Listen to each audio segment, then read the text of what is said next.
नमस्ते दोस्तों। देखिए दोस्तों, अभी ये डबल डाई दोनों पत्तल मशीन है किस तरह से वर्किंग कर रही है। एक तरफ इसमें 7 इंची प्लेट बन रही है, एक तरफ इसमें भी 6 इंची दोना बन रहा है दोस्तों।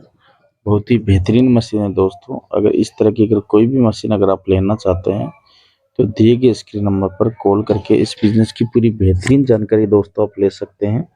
हमारे फैक्ट्री दोस्तों जयपुर राजस्थान में है, जो तमाम प्रकार की single die, double die, 4 die तमाम प्रकार की मशीन की मैन्युफैक्चरिंग करते हैं दोस्तों।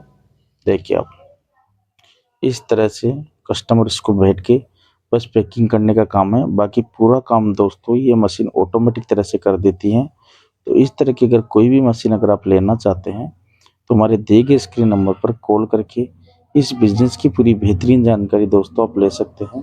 वीडियो अगर आपको अच्छा लग रहा है तो फ्रेंड्स वीडियो को लाइक कीजिए, शेयर कीजिए और ज़्यादा से ज़्यादा इस वीडियो को सपोर्ट कीजिए फ्रेंड्स।